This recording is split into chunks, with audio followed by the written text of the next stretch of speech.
근데 사실 우리가 초혼을 우리가 보통 30살 정도에 요새는 하잖아요. 그리고 나서 살다 보면 아까 우리가 잠깐 이야기했던 유통기한은 불과 2년, 아주 길어야 3년이면 모두 바닥이 납니다. 그리고 물론 2년마다 새로운 사랑을 만날 수 있는데 그거는 내 아내와 혹은 내 남편이 아닐 가능성이 대단히 높아요. 아가 아니라 이렇게 돼야죠. 네. 네, 늦었어요. 우리가 가지고 있는 사랑의 유통기한이 얼마이든지 간에 우리는 결혼을 하고 시간이 흐르고 시간이 흐른 이후에는 결혼 생활은 점점 지쳐갑니다.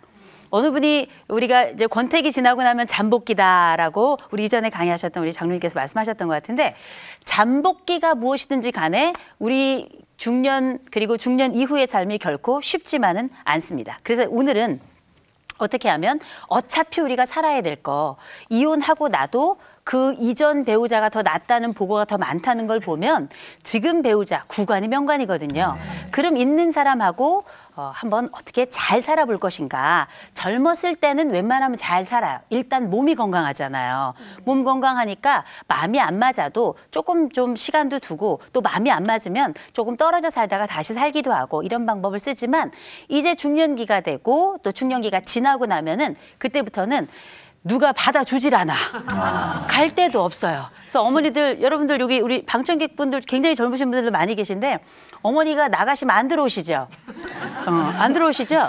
갈 데가 있어서가 아니라 오로지 한 집 아는데 그 집에만 가 계신 거예요. 아버지는 그냥 집에 계십니다. 그런데 이렇게 노년기 접어들면서 중년기를 마무리하면서 부부들의 삶이 생각보다 쉽진 않지만 수명이 길어지면서 우리가 부부가 함께 살아가는 기간이 최소한이 55년이 됐습니다. 55년. 심한데요. 너무 길어. 너무 길죠. 남편도 그 사실 알고 있어요. 자, 남편도 그래서 그렇게 생각할 거예요. 긴 부부 주기, 그중에서도 젊었을 땐 괜찮지만 이제 더 이상 아이를 키울 의미도 없어지고 아이들이 다 독립해서 컸으니까요. 그리고 이제 난 더 이상 은퇴를 해서 일할 거리도 없고 한 부부들이 한 집에서 함께 살아갈 거라면 좋게 살아가는 방법 그리고 행복을 찾는 방법을 이번 시간에 함께 나누었으면 좋겠습니다. 우리 지금 여기 젊은 분들 많이 계신데 금방 늙는다. 자, 그래서 우리가 제일 중요한 건 뭐냐면 나이가 들어간다는 거예요. 그리고 나이가 들어가는 동안에도 누군가는 항상 옆에 있다는 거죠. 그러면서 중년기를 맞게 되고 이 중년기는 다시 노년기로 이어집니다. 이 이어지는 과정에 중년기가 넘어가면서 사람은 수많은 적응들이 한꺼번에 만난다는 것을 중년기 때 비로소 느끼게 되죠. 그 적응 중에 가장 첫 번째가 뭐냐면 몸의 적응이에요. 몸의 적응. 우리 지금 이제 저를 보시면 아시겠지만 제가 20년 전에는 이 얼굴이 아니었어요. 미모가 대단했습니다. 20년 전 제 사진은 다 태워서 없지만 가끔 20년 조금 넘어서 이제 애들 갓 낳았을 때 사진을 보면 깜짝깜짝 놀래요. 제 미모에. 아이돌이야, 아이돌. 그냥 해본 얘기고요. 그런데 우리가 아무리 미모가 뛰어나도 나이가 듭니다. 몸도 늙어가고요. 주름도 지고요. 그리고 흰머리도 늘어나고 여러분들이 가지고 있던 수많은 청춘이라는 물이 흘러서 이제는 노년이라고 하는 새로운 우물을 만나게 됩니다. 그럴 때 우리 몸의 변화, 여러분들 주름 많이 지시죠? 지금 아마 지금 20대인데도 주름이 걱정이 되는 분들이 있네요. 있어요. 20대부터 80대, 90대 이럴 때까지 여러분들 돈 안 들이고 한 번에 주름 쫙 펴는 법 하나 알려드릴까요? 네. 우리가 또 이런 강연이 저한테만 알려주시면 안 돼요? 네? 저한테만 알려주세요. 이분 것들이 더해요. 자, 돈 하나도 안 들이고 한 번에 주름을 쫙 펼 수 있는 방법 뭔지 아세요? 다리미? 다리미요? 살찌면 돼요. 살찌면. 네. 부작용은 좀 있어요. 이제 옷이 안 맞고 좀 이런 건 있지만 한 번에 주름 펴는 데는 아주 1등급이라고 볼 수 있습니다. 그런데 신체 적응이라는 표현을 우리가 하죠. 몸은 주름만 들어가는 게 아닙니다. 내 몸이 여기저기 아프고 관절도 아프고 아주 우리 오장육부 안 아픈 데가 없어요. 그런데 이런 신체 적응만 중년기 오는 것이 아니라 또 하나 자녀 적응도 옵니다. 자녀, 아이들이 떠나가잖아요. 떠나가고 그 아이들 머리 컸다고 이제 떠나가고 나면 아내들은 양육의 빈자리를 경험하고 아버지들은 집에 왔을 때 아내만 바라보고 있어야 되는 상황이 도래해요. 이거 쉬울 것 같으시죠? 애들 떠나고 나면 시원할 것 같잖아요. 우리나라 사람들은 자녀가 떠나면 시원하지 않습니다. 오히려 그 빈자리를 어떻게든 또 다른 자녀로 채우고자 해요. 그래서 며느리에게 기대를 갖고 또 사위에게도 기대를 갖잖아요. 근데 며느리는 이렇고 사위는 그냥 이렇잖아요. 만족스럽지가 않아요. 그리고 이런 적응은 성적응도 함께 일어납니다. 몸이 변하니까 부부관계도 예전 같지 않아요. 옛날에는 그냥 뭐 눈만 마주치면 밥상을 치우고 바로 이렇게 시작을 했다면 요새는 이런 얘기 있잖아요. 뭐 20대에는 이렇게 뭐 겹쳐서 자고 30대에는 서로 껴안고 자고 40대에는 이렇게 천장 보고 자고 50대에는 등 돌리고 자고 60대에는 딴 방에서 자고 70대는 어디서 자든 상관이 없다고 이런 얘기를 하잖아요. 성적응은 언제부터냐? 청춘이 사그러진다고 느끼는 그 시점부터 성적응은 더 중요해지고 더 어려워집니다. 이런 수많은 적응들이 언제 집중되는가? 중년기가 끝나면서 시작이 본격적으로 된다는 거죠. 자, 그래서 그러면 우리가 겪게 될 중년이 넘어가며 노년기를 맞으면서 첫 번째 만나는 관문이 무엇인가? 여성들에게는 자녀가 떠나는 것이고 남성들에게는 은퇴라고 하는 관문이 있습니다. 그래서 남성들 여러분들 은퇴하신 분들의 공통적인 별명 뭔지 아시죠? 삼식이. 삼식이. 아유 모른 척 하시네. 네. 삼식이 특징 아시잖아요. 삼시세끼를 다 집에서 먹는데 꼭 당신이 한 밥이 맛있다는. 그래가지고 이분들이 별명도 많아요. 소파 몬스터란 말 아시죠? 소파에 들러붙어 앉아가지고 리모컨만 그냥 붙잡고 안 떨어지시는 분들도 젖은 낙엽이라 그러죠. 비 오는 날 젖은 낙엽은 구두에 들러붙으면 안 떨어지잖아. 부인에게 하염없이 달라붙어가지고 끝까지 부인만 바라보는 부인바라기가 된다는 거죠. 뭐 이런 뭐 파자매맨, 종갓나 뭐 이름도 굉장히 많습니다. 종갓나 뭔지 아세요? 아니 몰라요. 무서운. 종일 집안에서 뒹굴면서 간식까지 챙겨달라며 나를 괴롭히는 남자. 이게 종갓나예요. 근데 이게 어떻게 보면 남편으로서는 인생 최대의 위기를 맞은 겁니다. 이게 왜냐하면 남자들은 우리가 심리학에서는 권력의 인간이에요. 권력의 인간이라는 건 뭘 이야기하는가? 내가 이 일을 하고 이 일을 통해서 내가 승진을 하고 이 승진을 통해서 권력을 얻어요. 얻고서는 이 최상의 상태에 올라가면 마치 내가 산 정상에 올라가서 세상을 내려다보는 것 같이 마음의 뿌듯함을 느끼며 내가 살아있다 이렇게 느끼는 게 바로 남자라는 거죠. 근데 어떻게 은퇴와 더불어서 다 남 주고 왔잖아요. 내가 가지고 온 게 아니라 남을 주고 왔기 때문에 더 이상 일이 없다는 것 자체만으로도 남자들은 최악의 상황으로 들어가게 됩니다. 그래가지고 집에 들어와서 내 아내가 좀 나를 좀 봐줄까 싶어가지고 딱 들어왔더니 아내가 기다리는 게 아니라 웬 할머니가 자꾸 나보고 여보 여보 그런대잖아요. 그리고 나서는 원하는 것도 많아지고 바라는 것도 많아지고 잔소리도 많아지고 무능력하다고 이야기하고 이러면서 남성들의 중년 이후의 삶은 거의 나락으로 떨어지게 됩니다. 그렇다고 여자들만 편안하냐? 그도 아니에요. 다 세상에 공동묘지 가보세요. 시체들이 다 벌떡벌떡 일어나요. 할 말 많다고. 그 이유는 뭐냐? 여성들도 또 어렵습니다. 우리가 빈둥지 증후군이라는 이야기를 많이 하시잖아요. 빈둥지 증후군 어디서 나온 말인지 알고 계세요? 저만 알고 있군요. 네. 엄마 제가 알을 낳았어요. 알을 낳고 이 알이 가슴에 가장 따스한 요 보드라운 털로 이렇게 2시간마다 돌려주지 않으면 골른답니다. 요걸 이렇게 해가지고 부화가 됐어요. 부화가 딱 되고 나니까 먹이를 또 먹여야 되잖아. 갖다 먹이고 또 갖다 먹이고 또 갖다 먹이고 이러길 시간이 지났더니 이 새끼새가 컸어. 푸드득 날겠다 싶었더니 지 혼자 커서 된 줄 알고 후루룩 날아가 버려요. 어미새가 머리기를 물고 다시 둥지로 돌아왔더니 이미 어린 새라고 생각했던 내 새끼는 떠나고 없어요. 그 빈 둥지를 보면서 어미새가 눈물을 뚝뚝뚝뚝 흘린다고 하는 그 이야기가 바로 빈둥지 증후군인 거예요.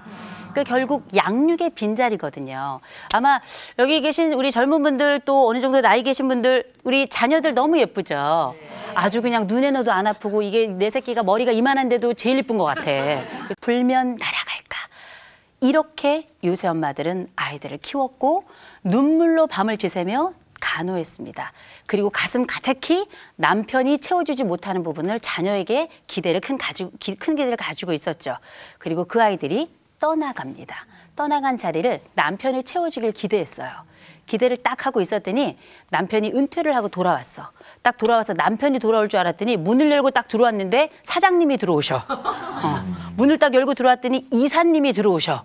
그러더니 집에서도 사장 노릇하려고 하고 집에서도 이사 구실을 하려고 하는 거예요. 그럴 때 이 은퇴 현장에서 돌아온 남편과 이때 남편이 그 자리를 채워주기를 기다렸던 그 아내가 만났을 때는 서로 간에 아픔과 통증과 지속적인 불평과 심지어는 어떻게 폭력이 발생하는 거죠. 이거는 마음의 허전함입니다. 그리고 실질적으로 채워져야 될 부분이고, 그리고 이런 부분들이 함께 만나는 지점이 바로 언제냐? 중년 이후, 곧 중년이 끝나고 노년이 시작하는 바로 그 지점이라는 거죠. 중년이 되고 노년이 돼서 마음에 큰 구멍이 난 사람들은, 우리가 몸에 이만한 구멍이 난 사람은 산 사람이 아니죠. 사람이 아니문이다 이렇게 얘기하는 거죠. 그 큰 구멍을 뭔가가 메워줬으면 좋겠는데 그 뭔가가 뭐냐는 거죠. 놀랍게 아내는 남편의 그 뭔가를 모르고 남편은 또 아내의 그 뭔가를 모른다는 거예요. 제가 생긴 건 이렇게 생겼어도 제가 아주 귀여운 남편과 아들, 딸을 가지고 있다고 말씀드렸잖아요. 결혼한 지가 저희는 16년 차입니다. 그런데 아직도 저희 남편을 잘 모르겠어요. 그 마음을 왜 모르겠냐면 나를 아직도 왜 이렇게 이뻐하는지 잘 모르겠어요. 제가 물론 좀 귀엽고 앙증맞은 데는 있죠. 그런데 이상하게 그 마음을 다 안다고 생각되는 바로 그 사람의 마음을 모르겠단 말이에요. 그 행동을 다 파악하고 생각했던 바로 그 사람, 30년, 40년을 살았던 그 사람을 모르겠단 말이에요. 1년을 살아도 모르겠죠. 100년을 살아도 모릅니다. 그런데 중대한 몇 가지 사건을 통해서 이 사람들이 뭐가 필요하구나라는 몇 가지는 우리가 미루어 짐작할 수 있을 것 같아요. 은퇴한 남편에게 필요한 건 바로 무엇인가? 자존감을 올려주는 과정이 필요하다는 거죠. 왜? 은퇴가 자존감을 저하시키고 우울감도 증가시키고 두려움은 더 크게 하고 대인 간의 거리는 멀게끔 하기 때문에. 또 여성들도 마찬가지예요. 이 여성들이 가진 주요 특징은 뭐냐? 절망감이 굉장히 큽니다. 이제 나는 무엇으로 살아가는가? 나는 다시 또 다른 생동력을 만날 수 있을 것인가? 60의 아이를 새로 낳을 수는 없잖아요.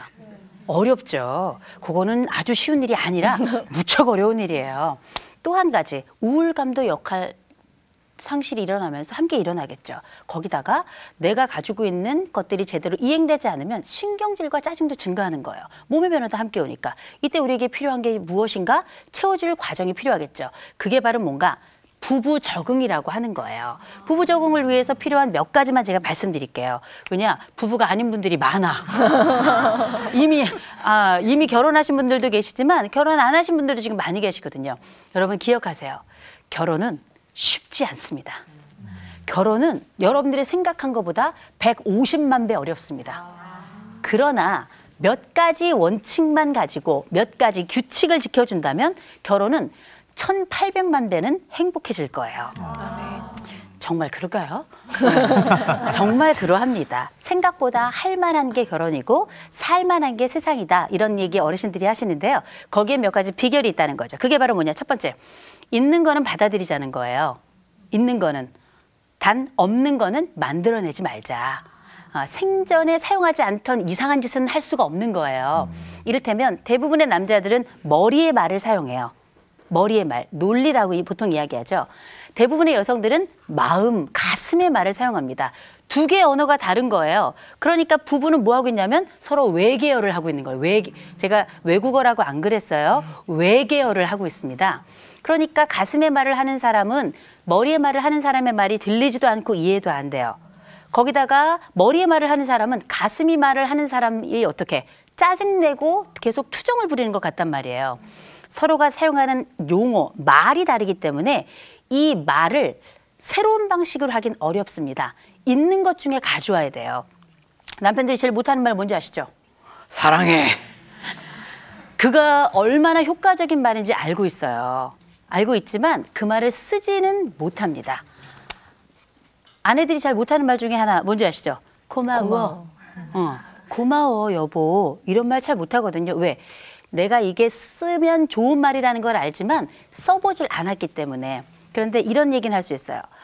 내가 어떤 말을 했을 때 내 아내와 관계가 더 좋아질 수 있을까? 그건 뭐냐? 더 좋은 효율을 낼 수 있을까? 논리의 말을 하는 사람은 효율의 단어를 찾을 수 있어요.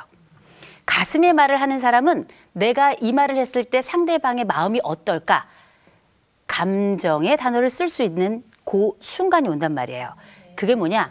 내가 쓸 수 있는 말로 내가 효율적이고 내가 가능하다 싶은 말만 찾아서 쓰시면 돼요. 그건 뭐냐? 우리가 현실을 이해하고 수용까지 하는 과정이라고 볼 수 있습니다. 여러 가지 많이 있지만 또 한 가지만 말씀드릴게요. 그게 바로 뭐냐면 우리가 의사소통 얘기 많이 하잖아요. 의사소통은 원래 안 되는 거예요. 된다고 생각하시면 큰 오해입니다. 다만 가끔 몇 마디는 제대로 전달될 수 있는 거구나라는 걸 발견하시면 돼요. 누가 그렇게 말을 잘하겠어요? 저 말 잘해요. 제가 아주 말을 잘합니다. 맞아요. 네, 말 잘하죠. 진짜 잘하시죠. 내 남편한테는 안 돼 그게. 이게 참 이상하죠. 제가 밖에 나가가지고는 이렇다 저렇다 얘기를 많이 하는데 수많은 이야기들이 전달되더라도 우리가 한 가지 알고 넘어가야 될 건 있다는 거죠. 내가 알고 있는 소통과 남편의 소통의 방식은 충분히 다를 수 있다는 거. 또 그 사람의 말과 내 말이 서로 다를 수 있다는 거. 그걸 기억하시고 여러분들이 할 수 있는 딱 한마디만 건지세요. 할 수 있는 거 딱 한마디만 골라서 선택과 집중하시면 됩니다. 고맙다는 말만 집중적으로 사용하셔도 여러분들은 좋은 부부가 될 거예요.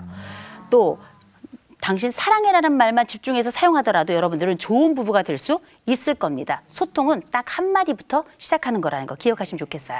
자, 그리고 또 하나 여러분들이 말을 조금 다양화할 수 있는 방법이 있는데 그게 바로 뭐냐면 남자들은 칭찬해 주어야 살아요. 잘 산다고 안 그랬어요. 그냥 살아요. 아내들은 사랑해 주어야 삽니다. 그런데 우린 이미 능력을 가지고 있어요. 여성들은 오랫동안 아이를 키워봤죠.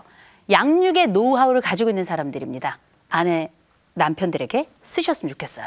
또 남편들은 오랫동안 일을 잘했던 사람 아니에요. 결제했을 때 또 아래 사람이 굉장히 뭐 이렇게 일을 잘했다 그러면 어떻게 칭찬 기꺼이 해주죠. You are so good 이렇게 이야기해 주잖아요.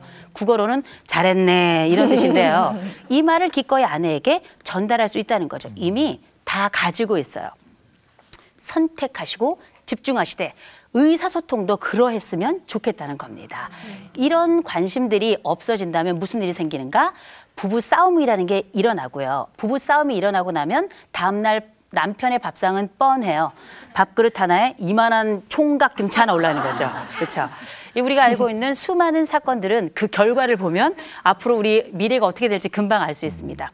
선택과 집중 한번 시작해 봤으면 좋겠습니다. 그래서 여러분들에게 짧게 3가지씩 중년 이후의 아내에게 필요한 3가지, 또 중년 이후 남편에게 필요한 3가지 짧게 말씀드리자면 아내들 3가지 필요합니다. 여러분들의 행복을 위해서. 그게 바로 뭐냐? 첫 번째, 건강해야 돼요. 남편은 여러분들을 돌봐주지 않습니다. 큰 착각이에요. 내 몸은 내가 관리해야 돼요. 그러면서 왜 살은 안 빼냐고? 관리한 게 이거예요. 관리한 게. 두 번째는 뭐냐? 남편에게 다가가 주어야 됩니다. 남편들이 어색함을 잘 못 견뎌요. 먼저 다가가서 여러분들의 양육의 노하우를 사용해서 만져주세요. 남편들은 만지는 건 뭐지 좋아요. 그쵸? 그렇죠. 총각이고. 그리고 뭐냐? 여러분들 중년 이후의 여성들 제가 권합니다. 활동하세요. 남성 호르몬이 상대적으로 많아지는 시기이기 때문에 활동이 많아지는 게 당연합니다. 그리고 여러분들 자신을 위한 절대 시간 30분을 추천합니다. 나를 사랑하는 시간이에요. 나에게 주는 선물의 시간이기 때문에 그 30분 내가 좋아하는 거 드라마 봐도 돼요. 운동해도 돼요. 뭘 해도 좋습니다. 누구에게도 간섭받지 않는 절대 시간 30분 추천합니다. 남성들에게 3가지 행복 조건 말씀드릴게요. 역시 첫 번째는 건강이에요. 건강이 최고입니다. 아내가 봐줄 것 같으세요? 아내는 이미 남의 여자가 돼 있을 수도 있어요. 그 남은 누구냐? 복주간의 여자. 네. 그리고 동네 아줌마들의 여자가 돼 있을 수, 미장원의 아줌마가 돼 있을 수도 있단 말이에요. 스포츠센터에. 그렇죠. 시작됐네요. 두 번째는 뭔가? 남성들, 제가 보통 233 원칙 말씀드립니다. 우리가 적어도 은퇴 이후에 사랑받는 남편이 되고 싶으시죠? 아내로부터 독립하세요. 밥 2가지, 국세가지, 반찬세가지는 할 줄 알아야 아쉬운 소리 안 하고 산다. 예, 그건 아내를 돕는 일이기도 하고 스스로 내 노년기를 재미있고 독립적이고 창조적으로 사는 방법이기도 합니다. 그리고 마지막 한 가지는 뭔가 나이 든 남성들 특징이 있어요. 친구가 없습니다. 지금부터 친구 관계 시작하세요. 그리고 지금 혹시 은퇴를 하셨다면 복지관으로 가십시오. 그리고 아직 은퇴를 하지 않았다면 지금부터 내 이익에 관련된 친구가 아니라 마음에 관련된 친구를 적어도 3명은 남겨두셔야 여러분들의 안전한 노후, 행복한 노후가 만들어질 겁니다. 이런 부부의 각자의 삶이 보장될 때 이 부부가 한 집에 사는 그 집이 우리가 흔히 알고 있는 행복한 집이다. 또 서로를 사랑하는 부부이다. 그리고 앞으로 그 부부의 삶은 놀랍게 그 다음 세대 우리 자녀들에게 그대로 전달될 겁니다. 제일 중요한 건 뭔지 아세요? 여러 가지 우리 요건들 많이 알고 계시죠? 실천하지 않으면 아무런 의미가 없다는 겁니다. 실천을 언제 해야 되는지 아시죠? 지금. Right now. Right now. 바로 지금입니다. 지금 실천하지 않는 분은 내일도 실천하지 않아요. 저는 내일이 없다고 생각하는 사람입니다. 충실히 충성하고 충분히 열심히 살아온 오늘이 내일을 낳는다고 생각하는데요. 부부관계도 역시 그러하지 않을까 생각합니다. 자, 여러분들 행동하고 움직이고 그리고 사랑하고 만지고 그리고 이 각각의 항목들을 기억하는 멋있는 부부가 된다면 여러분들의 노년은 지금부터 130세까지 가장 아름다운 황금기가 될 것입니다.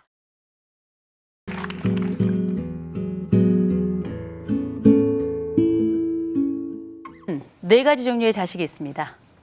자식 많이 있죠. 그중에 4가지 종류의 자식이 있는데 최고의 자식은 공부까지 잘하는 자식. 이야, 엄친아.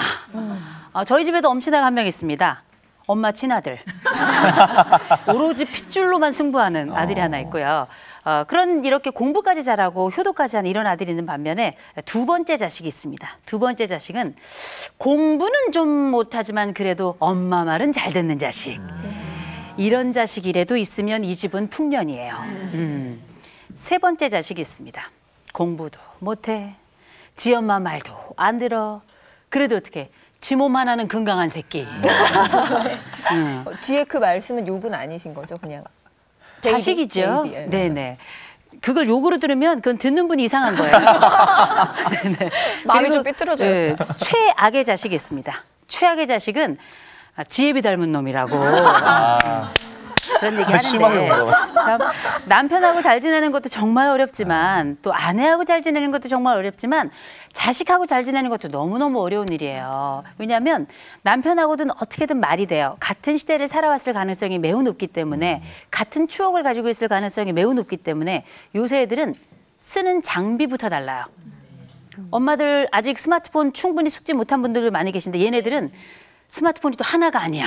옆에 보면 뭐 이만한 거 이렇게 막 또 넘기는 게 또 있어요. 그걸로 막 사진도 찍고 막 전화도 해. 이게 뭔가 싶어서 그럼 엄마 몰라도 된디야. 그렇죠. 어떻게 하면 사춘기 아이들하고 좋은 관계를 맺을까, 또 아이들하고 어떻게 잘 지내볼까 고민 많은 부모님들 계시지만 이때 우리가 알고 있는 중2병, 고2병 이거 다 지나가면 다 끝날 줄 알으셨죠?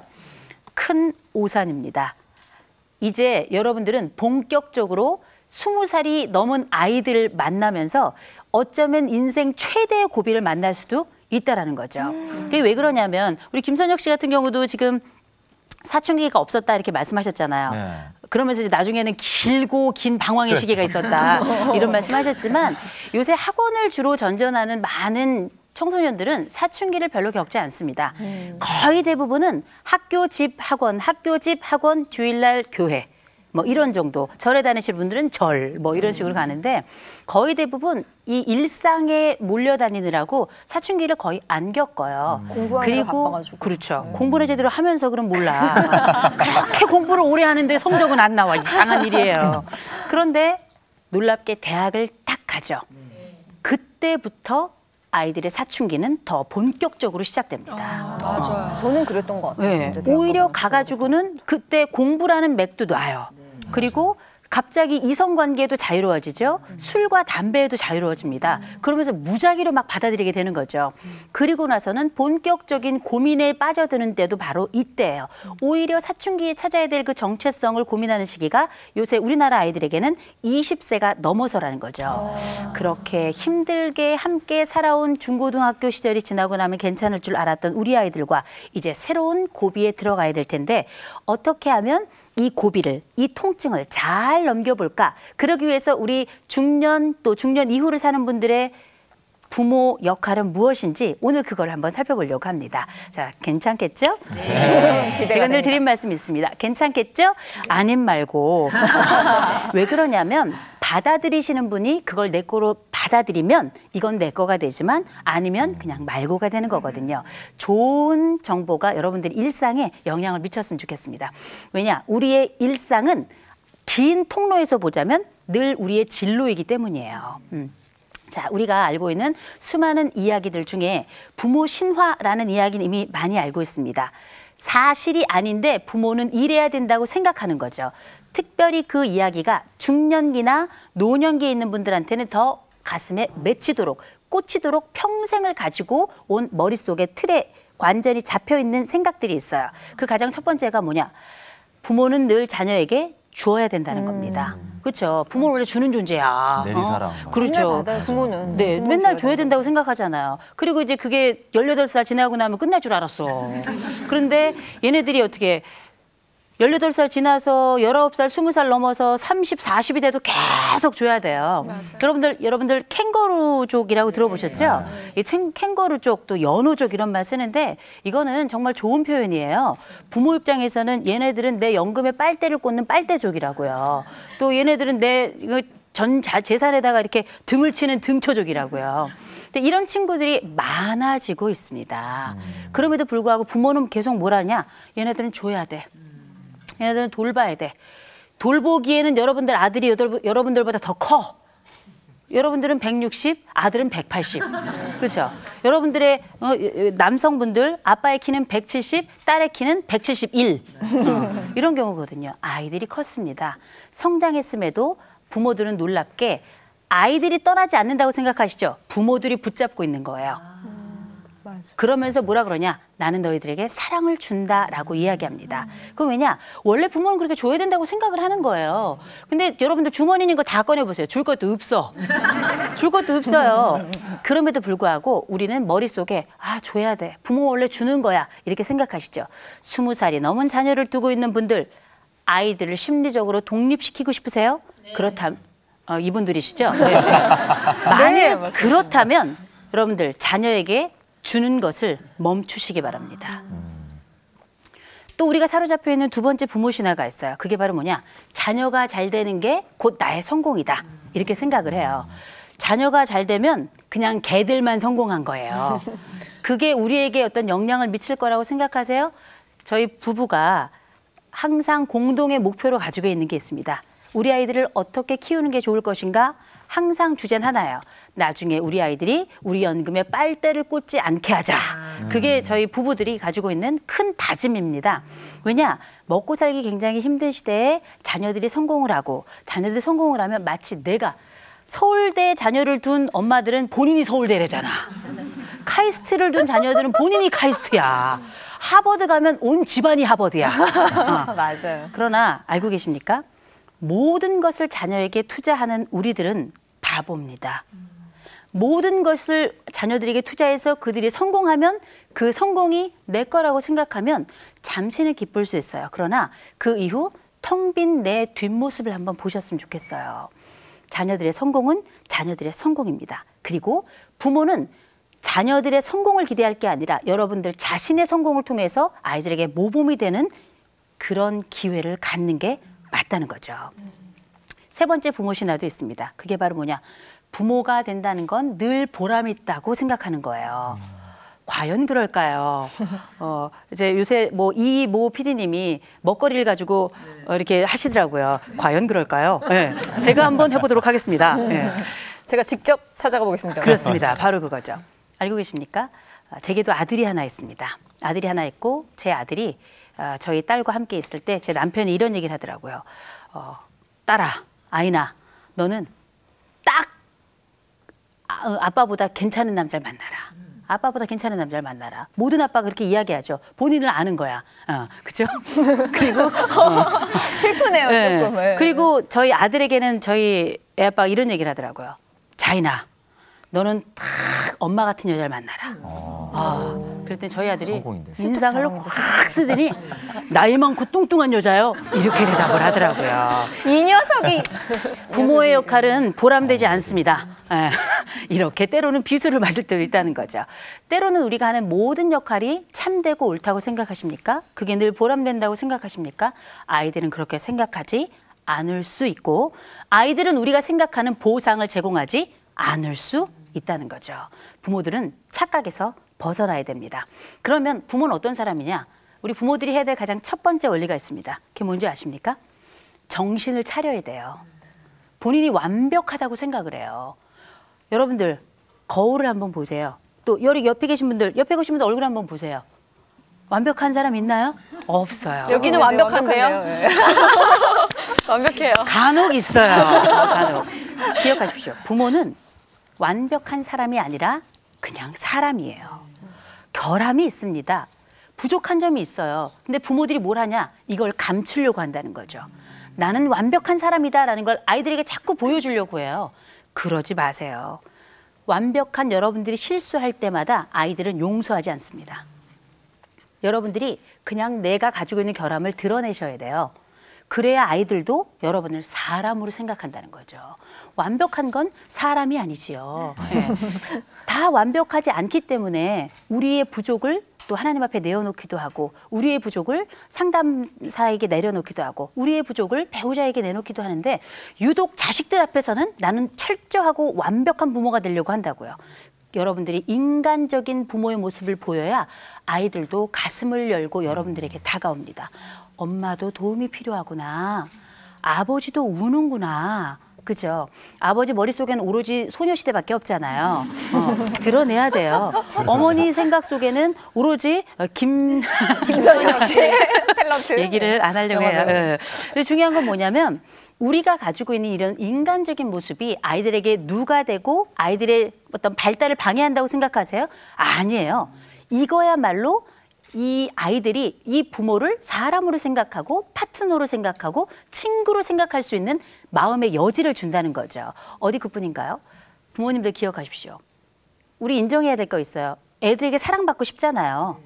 안 받고 싶으세요? 받고 싶어요. 그런 건 이미 개나 줘버려? 그건 아니잖아요. 사랑받고 싶어요. 애가 5살이건 10살이건 20살이건 심지어 50, 60이 되고 사랑받고 싶단 말이에요. 그러면 어떻게? 사랑받고 싶다고 얘기하셔야 돼요. 난 괜찮다. 이거 아니라는 거죠. 그래요. 정말 그래요. 이를 악물고 다짐하실 필요 없어요. 왜냐? 사람이라는 게 욕구가 있어요. 사람이라면 모두 갖고 있는 기본적인 욕구. 먹고 자고 뭐 화장실 가고 이런 욕구 채워지고 나면 그 다음번은 어떻게? 내가 몸이 아프면 안 되는데 내 주변은 괜찮나? 이런 안전의 욕구. 요거 지나고 나면 어딘가에 소속되고 싶어. 결혼도 하고 싶어. 직장도 다니고 싶어. 동아리도 함께 하고 싶어. 이런 소속감의 욕구. 어딘가 소속이 됐다면 그 다음번에 우리 마음에 뭐가 생기는가? 그 안에서 사랑받고 존경받고 싶은 욕구가 생긴단 말이에요. 그걸 우리가 뭐라 그러느냐? 자기 존경의 욕구라고 불러요. 이 욕구는 다 있어요. 못생긴 사람이건 잘생긴 사람이건 뚱뚱한 사람이건 날씬한 사람이건 머리가 긴 사람이건 짧은 사람이건 윙크를 하는 사람이건 잡아먹을 것 같은 사람이건 다 있다는 거죠. 있다는 걸 안다면 드러냅시다. 있다는 걸 안다면 나타냈으면 좋겠어요. 야, 자이나 아이나, 야, 엄마 좀 봐. 엄마 오늘 엄청 예쁘지 않니? 됐고요. 예. 헐. 야, 애들 대부분 그래요. 됐거든요. 왜 이러시나요? 뭐 이러잖아요. 기억하세요. 아이들을 바라보고 내가 예쁘지? 이런 표현 괜찮고요. 야, 엄마 한 번만 좀 안아주라. 다 커서 이제 여드름마저도 다 들어간 아이들이지만 이 아이들이 직접 와서 엄마를 이렇게 허그하고 엄마를 끌어안고 아버지를 이렇게 먼저 와서 끌어안는 아이들은 거의 없습니다. 왠지 아세요? 줘본 적이 없기 때문에 먼저 제공하지도 않습니다. 늘 받기만 했잖아요. 엄마만 사랑하라 그랬어요. 아이들을. 아버지가 먼저 애들을 사랑하래요. 그럼 애들은 당연히 이렇게 할 줄 알았죠? 먼저 주는 일은 없습니다. 아이들이 부모보다 더 세고 지독해요. 여러분들이 먼저 팔을 열어서 나를 좀 안아달라고, 나를 좀 사랑해달라고 얘기해 주셔야 됩니다. 그래야 여러분들의 자녀도 그 다음 세대에게 가슴을 열어서 나를 안아달라고, 나를 사랑해달라고 고백할 수 있다는 거죠. 이건 우리가 알고 있는 그 어떤 유산보다 소중하고 고귀할 거라고 저는 생각을 합니다. 그리고 제가 아버지들께 말씀드려요. 좀 우세요. 좀 우세요. 우리가 꼭 우는 거는 여자들만 해야 된다고 생각을 하거든요. 아버지들이 드라마 보거나 경우에 따라서 교회에서 이렇게 기도하실 때면 우는데 안 울려고 아주 이를 악물어요. 이렇게. 그리고 꼭 이렇게 해야 돼요. 이렇게 하늘을 보고 그런 경우. 그렇게 고개를 흔들어. 기침하시고. 그 아이유라는 가수가 눈물이 차올라도 활짝 웃어 뭐 이런 노래를 했어요. 흐르지 못하게 더 활짝 웃어 막 이렇게 노래했는데 그럴 필요 없다는 거죠. 아버지가 울어야 아들도 아버지가 사람이라는 걸 알아요. 아버지가 애들 앞에 울 수 있고 눈물을 흘릴 수 있어야 아이들이 내게 와서 팔을 열어서 아버지 얼굴을 잡고 그 눈물을 닦아줄 수 있는 겁니다. 두려워하지 마세요. 안아달라고만 하지 마시고 울기도 하셔야 됩니다. 우는 게 창피해요? 저분만 안 창피해요. 대부분은 다 부끄럽다고 생각하는데 부끄럽지 않습니다. 아버지분들 아니에요. 여기 남성분들 계시죠? 남자시죠? 제가 보니까 남자 같아요. 남자분들도 연인들 앞에서 우세요. 어머니 앞에서 울 수 있습니다. 왜 굳이 술을 마시고 친구들 앞에서만 어쩌고 하면서 우냐고. 이게 말이야 방구야. 그야말로 우셔도 됩니다. 기꺼이 눈물 흘리는 걸 힘들어하지 마세요. 사회가 우리에게 제공한 틀 안에서 내 감정을 다 짓밟을 필요 없다는 거죠. 이건 내 아이를 사랑하는 또 하나의 방법이라는 겁니다. 네. 그리고 제가 여러분들께 부탁드리고 싶은 게 있어요. 애들한테 제발 좀 안 했으면 했는 얘기. 야, 이 새끼야, 내가 너 학원비 대느라고 얼마나 고생한 줄 아냐? 너 학원비 한 달에 37만 원, 요새 37만 원, 40만 원, 막 100만 원, 잠바도 막 100만 원이 넘어. 옛날에 왜 작년에 왜 북쪽 얼굴이 되게 유행이었잖아요. 막 그래서 애들 막 이만한 거 입고 막 다니고 막 색깔별로 막 급짱 정하고 막 그랬잖아요. 요새는 이거 다 아버지들이 입어요. 유행이 지나가서 애들이 안 입으니까 비싸서 이거 버릴 수도 없어. 요새 중년 남성들이 다 그 북쪽 얼굴 입고 다니잖아요. 그게 애들한테 다 물려받은 거예요. 물려받은 거. 요새 애들은 그 뭐 캐나다에서 나왔다는 그 이제 엄청 100만 원이 넘는다는 또 그거 입고 다녀요. 그거 안 입고 다니는 애들 저희 애들밖에 없어요. 엄마가 안 사줘. 아이들에게 모든 걸 다 해줄 수는 없어요. 제가 늘 이야기하는 게 있습니다. 충분히 사랑하고 부족하게 키워라. 이 원칙은 아이들이 나이가 들어도 동일합니다. 내가 너 위해서 모든 걸 다 하겠다. 내가 너를 위해서 완전히 올인하겠다. 너 나를 위해서 뭐 해줄 필요 없다. 오로지 나는 너를 위해서만 모든 걸 다 하겠다. 이런 얘기는 지금부터 하지 마세요. 아이들이 뭔가를 해주거든 고맙다고 받으실 줄도 알아야 되고요. 한 가지 더. 여러분들이 굳이 그 입을 막을 필요가 없다는 거죠. 여러분, 줘본 자가 또 줍니다. 고기도 먹어본 사람이 먹는다 그러죠? 아이들도 여러분들이 고백하는 그 고백의 언어. 여러분들이 실제 야, 니들 돈 아까워 이게 아니라 열심히 공부해줘서 니들이 잘 된다면 엄마도 대단히 행복하고 좋을 거야. 그러나 네가 그렇지 않더라도 나는 너를 위해 최선을 다하는 모습 정말 노력을 할 거야. 그러나 내 삶을 너도 잘 봐줬으면 좋겠어. 애들에게만 무조건 주지 마세요. 애들한테도 내 삶을 보라고 이야기하셔야 됩니다. 그리고 엄마가 늘 하는 이야기 있죠. 좋다. 잘한다. 아버지가 하는 말 있죠. 든든하다. 이런 말 제공하세요. 그러나 네가 든든하니 나도 좋다. 또 한 가지. 넌 참 좋겠다. 이런 아빠를 둬서. 넌 참 좋겠다. 이런 엄마를 둬서. 며칠 전에 저희 아들이 이제 사춘기가 와가지고 막 욕은 안 하지만 저한테 막 저희들은 존댓말을 하는데 얘가 이제 화가 나니까 막 반말을 하더라고요. 그래서 어쩌자는 거야! 막 이러더라고요. 그래서 어떻게? 그래서 어쩌자는 거야. 제가 그래서 어쩌자는 거야. 그래서 한번 앉아봐. 앉아서 일단 좀 얘기 좀 해보자. 7시간 이야기했어요. 예, 저는 혼내거나 때리지 않습니다. 한 7시간 얘기하면 저절로 고문이에요. 모든 관계가 다 평정이 되는데 아이들 혼내지 않습니다. 설명하면 돼요. 그러나 설명을 할 때도 네가 그렇게 했으니까 내가 정말 속상하고 네 마음을 읽어내는데 내 마음이 다 화끈거리더라. 여러분들의 감정을 드러내세요. 이걸 뭐라 하느냐? 감정 언어라고 부르는 거예요. 멀리 있는 게 아닙니다. 여러분들 속마음을 드러내는 거예요. 참지 마세요. 마음을 드러내세요. 주먹을 날리지 마시고 마음을 드러내는 과정이 아이들을 치유합니다. 마음을 드러내야 그 아이도 여러분들에게 마음을 열고 드러낸다는 거죠. 그러니까 우리가 왜 적극적 경청 이야기 맨날 하잖아요. 그러나 애들은 안 들려. 왜냐? 엄마가 계속 메시지만 이렇게 저렇게 이야기를 하니까요. 그냥 애들 얘기 좀 들어보세요. 그리고 반드시 애들 얘기만 듣지 마시고 여러분들의 이야기도 반드시 전달해야 됩니다. 속상하거든 얘기하세요. 화가 나거든. 내가 진짜 화가 나고 막 머리가 열이 막 여기까지 뻗치는데 너를 보니까 대화를 하고 싶구나. 감정도 드러내고 방법도 설명하셔야 돼요. 누구도 우리에게 구체적으로 A는 A대로 하고 B는 B대로 이야기하라고 얘기하지 않습니다. 다만 부모님들 기억하세요. 주는 게 다가 아닙니다. 내 자식도 나에게 줄 아는 자로 키우는 게 더 중요하다는 거죠. 그 첫 번째 대상, 그 수요 대상이 부모가 돼야 됩니다. 특히 그게 20세가 넘은 자녀라면 더욱 그러합니다. 영원히 받을 줄만 아는 사람은 죽을 때까지도 받기를 바라고 주지 않으면 불평해요. 줘본 적이 있는 사람은 상대방의 감사를 알고 그 감사를 기뻐하고 그리고 주는 행위를 또 할 수 있게 된다는 거죠. 그게 아이를 잘 키우는 그리고 키운다기보다는 파트너로 살아가는 방법입니다. 여러분 아이들하고 이렇게 지내려면 참 좋겠죠. 네. 안 돼요. 결정적으로 안 돼요. 왜 안 되냐면 이미 사이가 안 좋아. 이미 사이가 안 좋아. 그럴 때 아이들하고 조금 더 가까워지는 방법 제가 한 가지만 말씀드릴게요. 이미 대화를 잘 하라는 얘기는 뭐냐면 사이가 가까워졌다는 거예요. 근데 이미 사이가 안 좋잖아요. 그럴 땐 멀리서부터 가까워져야 됩니다. 저 멀리서부터. 그게 바로 뭐냐? 여러분들이 늘 방송마다 들어왔던 미소라고 하는 거예요. 어떻게 하느냐? 아주 간단합니다.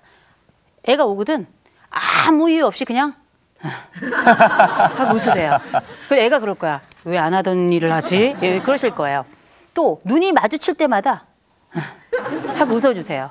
놀랍게 여러분들이 직접 웃었을 때 상대방은 웃지 않는 것 같아도 그 아이의 웃을 때 사용하는 근육은 그대로 움직이면서 함께 호감이 증가하게 돼요. 이런 호감이 증가되어야 비로소 거리가 가까워지는 겁니다. 부모가 멀리 떠나 있다 생각하고 내 마음에서 멀어졌다 생각하면 자녀들이 먼저 미소 지어야 됩니다. 그러나 그 여유는 부모에게 더 있는 편이에요. 부모가 먼저 아이를 보고 미소 지어주시기 바랍니다. 그러면 거리가 가까워지고 가까워진 거리는 여러분들에게 새로운 관계를 만들어주고 이럴 때 아이들에게 고백의 언어를 사용하셔서 여러분들의 감정도 드러내고 좋은 파트너로서 성인으로서 함께 살아갈 수 있는 새로운 방법을 모색할 수 있을 거라고 생각합니다. 지금 하셔야 돼요. 내일은 없습니다. 내일이 있다면 모레도 있는 거거든요. 지금 시작하는 멋진 부모가 되시길 바라면서 오늘 강의는 여기서 마치도록 하겠습니다.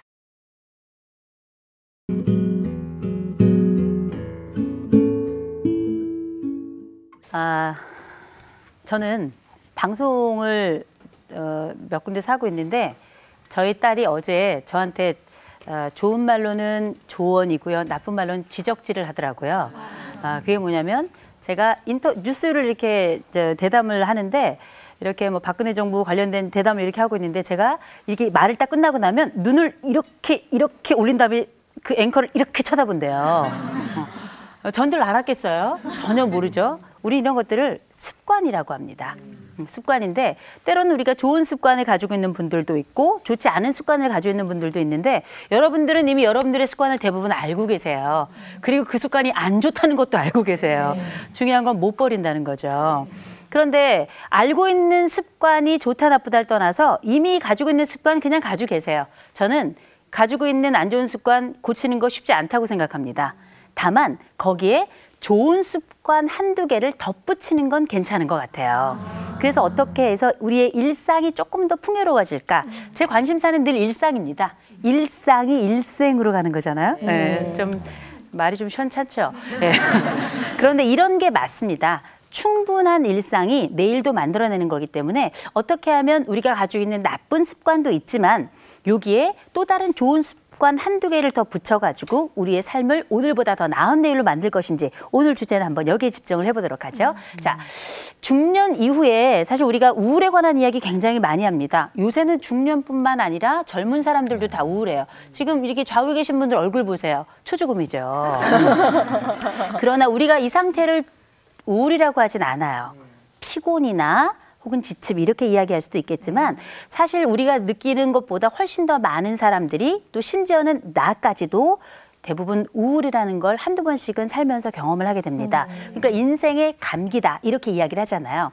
되게 중년기가 겪는 우울은 몇 가지 이유가 분명히 있습니다. 그건 바로 뭐냐면 직업이 없어진다는 거죠. 또 자녀가 떠나간다는 거죠. 거기다가 친구도 점점 멀어지죠. 거기다 내 몸은 자꾸 늙어가요. 그게 눈으로 보이고 귀로 들리고 일상으로 피부로 느낀다는 거예요. 이건 여러분들이 생각하는 그 어떤 통증보다 강렬하고 그 어떤 요소들보다 나에게 아주 영향력이 크다는 이야기입니다. 그러면 아시죠? 아직 조금 나이가 덜 드셔서 그러세요. 조금 더 지나면 그려 이렇게 얘기가 나오실 거예요. 맞아. 이런 것들이 노년기라고 하는 시기에 맞닥뜨리면 몇 가지 성격으로도 나타납니다. 사람이 여러 가지 성격이 있잖아요. 이를테면 저는 아주 활달하고 유쾌하고 긍정적이고 남이 좋다는 건 다 가지고 있는 사람이거든요. 네. 반면에 어떤 사람은 그 반대편에 서 있는 사람들도 있죠. 우리가 이런 두 갈래가 아니라 보다 구체적으로 중년 이후에 성격들이 나누어지는데요. 그 가장 첫 번째는 뭐냐? 성숙형이라는 거예요. 이름이 성숙이가 아니라 성숙형이라는 건 뭐냐? 내가 있는 것, 내게 주어진 것, 나에게 남아있는 걸 그냥 받아들입니다. 그리고 어떻게 피할 수 없으면 즐겨야지 이렇게 생각하는 사람이에요. 그러니까 흔히 우리가 알고 있는 물이 반밖에 없네 이게 아니라 물이 반이나 있네 이렇게 내가 가지고 있는 것에 감사할 수 있는 사람은 성숙형이다 이야기할 수 있습니다. 이거는 노년이 아니더라도 여러분들이 그런 특성을 가지고 있다면 여러분들은 이미 노년기입니다. 일을 어째? 성격으로는 충분히 어떤 곳에 데려다 놓아도 어떤 환경에도 일어날 수 있는 성격인 거죠. 그렇죠? 두 번째 성격 유형은 흔들 의자형이에요. 흔들 의자는 주로 쉼을 이야기하잖아요. 이렇게 한가롭게 쉬는 건데 이제는 더 이상 일하지 않고 그냥 조금 전원주택 같은 데 가가지고 여유 있게 내 남은 삶을 살겠다. 이런 이제 안락함을 추구하는 형이고요. 이런 분들은 별로 권력에도 관심 없고 그냥 있는 대로 그 정도로 살면 돼. 뭐 잘 살지 못했지만 뭐 그냥 이 정도 살면 오케이요. 이렇게 받아들이는 분이세요. 이런 분들의 정반대편에 서 있는 분들이 세 번째 유형인데요. 그게 바로 뭐냐? 무장방어형입니다. 이분들은 뭐라 그러냐? 내가 늙긴 어딜 늙어. 나는 아직 스틸 영이다. 여전히 젊다. 이렇게 얘기하시는 분들인데 이런 분들은 보면 일을 안 한다는 것 자체가 나에겐 우울이에요. 자녀가 내게서 떠나간다는 것 자체가 나에게는 고통이고 아픔이고 여기가 바로 지옥이에요. 그러니까 뭘 해야 되냐? 내가 이 지옥에서 나가기 위해서 뭘 해야 되는가? 일해야 돼요. 내가 이 지옥에서 나가기 위해서 뭐냐? 아이들을 붙잡아야 돼요. 그러니까 어떻게 인생을 어떻게 보면 열심히 산다고 볼 수도 있지만 쩔쩔매는 부분도 있어요. 그러나 이분들까지만 해도 건강한 분들이에요. 노년기에 일하는 게 이상한가요? 아니요. 노년기에 자녀들과 함께 더불어 사는 게 이상한 건 아니잖아요. 네. 그러나 요 다음번부터는 좀 문제가 있어요. 분노형이라는 게 있습니다. 분노형은 어떤 거냐면 세상에 나한테 해준 게 뭐가 있어. 그렇죠. 요새 우리 20대 오랫동안 장기적으로 직업을 탐색하는 분들 우리가 전문 용어로 백수라고 하잖아요. 근데 이분들 중에는 열심히 정말 일을 찾는 분들도 계시지만 사회가 나한테 해준 게 뭐가 있어? 그러면서 사회에 대한 분노를 막 토해내는 분들도 계시거든요. 분노를 토해내는 것까지는 문제가 없어요. 노년기를 맞이하면서 내가 일이 없어지고 내 상황이 이렇게 되고 경제적으로도 찌들고 몸도 이렇게 되고 난 열심히 살았는데 나는 왜 이 모양이야? 왜 하필 나야? 왜 나한테 이런 일이 벌어지는 거야? 화가 나죠. 화가 풀리질 않는다는 거예요. 계속 화가 나 있는 상태가 유지가 되니까 이 사람은 결코 행복할 수 없죠. 억울한 게 너무 많아요. 속상한 게 너무 많아요. 이분들은 그래도 좀 나아요. 또 다른 유형이 있습니다. 그게 누구냐? 자학형이에요. 스스로에게 학대를 하는 거죠. 아, 그거 잘못됐어? 아, 나 때문이야. 그거 잘못돼서 나 때문이야. 우리가 이제 보통 우리가 다른 강연을 들으면 남 탓하지 말고 내 탓이요 하라 이렇게 얘기하잖아요. 네. 저는 반대로 얘기합니다. 주로 남 탓을 해라 이런 얘기를 하는데 왜냐? 그게 다른 사람들에게 내 마음에 있는 관용을 보일 때는 괜찮아요. 근데 그게 아니라 모든 것이 내 잘못이라고 생각한다면 특별히 노년기를 맞을 때 모든 것을 다 잃는 시기라고 생각하는 그 시점엔 대단히 위험할 수도 있다라는 거죠. 여러분들은 어떤 성격 유형이 되고 싶으세요? 성숙형, 흔들 의자형, 무장방어형, 뭐 분노형, 자학형 많이 있는데 여러분들은 아마 이 5가지 중에 한 가지에 들어갈 겁니다. 더 중요한 건 뭔지 아세요? 사랑만 움직이나 성격도 움직입니다. 어떤 선택을 하느냐에 따라서 우리의 성격도 움직인다는 거죠. 그 좋은 선택을 위한 몇 가지 지침 한번 살펴보도록 하겠습니다. 제가 늘 하는 얘기가 있습니다. 막공나만이다. 이게 뭔 소리요? 막공나만이다. 이게 노년기를 즐기며 노년기에 새로운 해법을 찾아가는 비법의 줄임말입니다. 막공나만. 첫 번째, 막부터 살펴보죠. 막, 무슨 뜻인가? 막아야 됩니다. 뭘 막냐? 질병을 막아야죠. 그렇죠. 우리가 막아야 될 거는 빚만이 아니에요. 질병도 막아야 되죠. 또 노년기엔 특히 장애도 막아야 됩니다. 몸 아픈 데는 장사 없어요. 우리가 왜 뭐 이런저런 얘기 많이 하지만 몸이 천냥이에요. 그냥. 뭐 몸이 천냥이면 뭐 눈이 900냥이다 이런 얘기 하시는데 그냥 몸은 천냥이에요. 어쩌면 내 활동의 시작이고 내 활동의 끝은 바로 내 몸입니다. 지금 여기 앉아 계신 분들 20대도 있고 30대, 40대부터 50대까지 60대도 이렇게 있고 그러신데 몇 살이든 사람은 건강해야 돼요. 특별히 노년기에는 더 많은 만성질환들이 많기 때문에 지금부터 관리하셔야 됩니다. 관리는 습관이에요. 늘 말씀하시는 제가 이런 강의하러 가면 어르신들이 뭐라 그러시냐. 네 몸부터 좀 빼라. 정말 전 그 말이 맞다고 생각합니다. 제가 그럼 늘 드리는 말씀 똑같습니다. 관리 한계 이 몸이요. 이렇게 말씀드리는데 지금 뚱뚱하다 걱정하지 마시고요. 건강을 관리하는 차원에서 하시면 됩니다. 제가 생긴 건 이래도 이게 열심히 운동을 한 몸이에요. 안 믿는 눈치다. 안 좋으세요, 굉장히. 아름다우세요. 네. 아름답다고요? 네. 그 말이 더 싫어요. 막아야 될 건 막아야 된다는 거죠. 우리가 좋은 걸 택하는 방법도 있지만 막아야 될 건 막아야 된다는 거죠. 그러기 위해서 뭘 해야 되는가? 건강검진 꼭 하셔야 돼요. 나이가 젊으나 많으나 건강검진. 두 번째는 식이요법도 좀 하셔야 됩니다. 살 빼는 게 목적이 아니라 건강을 유지하는 방법으로. 그리고 운동도 필수겠죠. 운동은 멀리 나가지 마세요. 딱 운동은 하루에 15분만 하시면 된다고 제가 말씀드립니다. 1시간 작정하신 분들은 이미 끝났어. 안 나가. 맞아. 특히 겨울엔 불가능해요. 저는 딱 15분, 동네 단지 한 번만 돌아라. 이분은 2바퀴도 돌거든요. 한 번 돌 수 있는 분은 2번도 돕니다. 막는 습관은 2가지만 기억하셨으면 좋겠습니다. 첫 번째, 질병 막자, 최대한. 그리고 장애 막자, 최대한. 그게 어쩌면 우리의 첫 번째 습관으로 시작될 거라고 저는 봅니다. 두 번째, 막공나만이라고 말씀하셨죠. 제가 말씀했죠? 얘기했죠? 두 번째, 그게 바로 뭐냐? 공부하세요. 공부하셔야 됩니다. 그러면 죽을 때까지 공부합니다. 그게 왜냐? 잘 사는 방법이에요. 여러분 잘 살고 싶잖아요. 네. 돈 많이 벌고 싶으시죠? 네. 이 소리가 커. 그죠? 돈 많이 벌고 싶으신 분들은 돈을 많이 버는 법을 연구해야 돼요. 맞잖아요. 네. 예뻐지고 싶으시죠? 네. 예뻐지는 법을 연구해야 돼요. 그냥 살면 이렇게 되는 거잖아요. 여러분 오래 건강하게 살고 싶으시죠? 네. 그러면 그 역시도 공부를 해야 된다는 거죠. 그게 노년기에 대한 준비뿐만 아니라 우리가 수많이 들어왔던 얘기들 중에 갈등을 줄이는 방법, 이것도 공부라는 거죠. 여러분들 새로운 꿈을 꾸는 것도 공부를 통해서 가능한 겁니다. 뭔가를 듣고 뭔가를 보고 뭔가를 받아들여야지만 새로운 것으로 뽑아낼 게 있거든요. 컴퓨터 많이 하시죠? 들어오는 게 있어야 나가는 게 있어요. 인풋이 돼야 아웃풋도 되거든요. 여러분들에게 인풋은 청년기 때만 이루어지는 게 아닙니다. 노년기로 가면 갈수록 더 많이 배워야 돼요. 왠지 아세요? 우리가 아는 것이, 노년기에 아는 것이 세상의 속도를 따라갈 수가 없어요. 그놈의 스마트폰은 1년마다 바뀌어. 어떨 때는 뭐 이렇게 열면 되더니만 갑자기 일로 막 넘기려는데 손이 말라가지고 넘어가지도 않아 이렇게 막 넘긴단 말이에요. 어떻게 하면 보다 나은 삶을 살까? 그건 정보에 있습니다. 정보에 예민한 가장 좋은 방법은 학습이에요. 공부를 통해서 여러분들 공부라는 게 대단한 게 아니에요.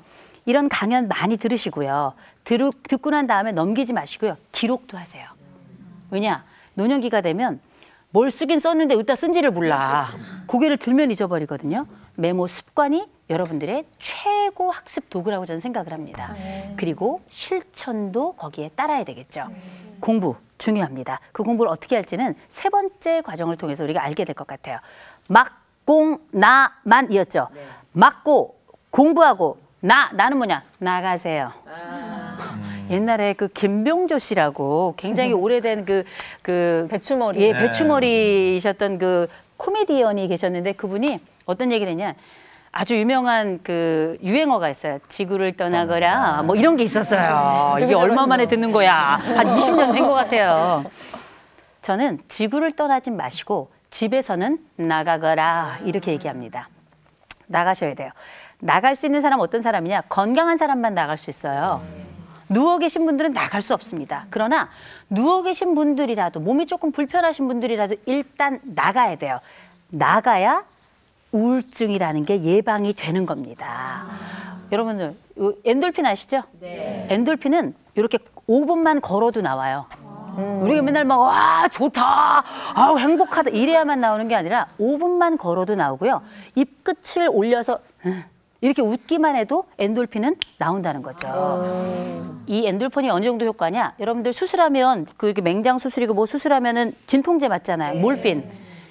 엔돌핀은 몸에서 나오는 자동 진통제인데요. 몰핀의 200배 효과를 가지고 있습니다. 그게 나올 때 동시에 뭐도 올라가냐면 세로토닌 수치도 올라가요. 세로토닌이 바로 우울증이냐 아니냐 그 과정에서 중요한 역할을 하는 호르몬이거든요. 신경 호르몬. 거기에 동시에 여러분들이 나가서 활동을 하잖아요. 도파민도 올라가요. 도파민이라는 건 호감을 유발해내는 거거든요. 기분을 좋게 하는 거거든요.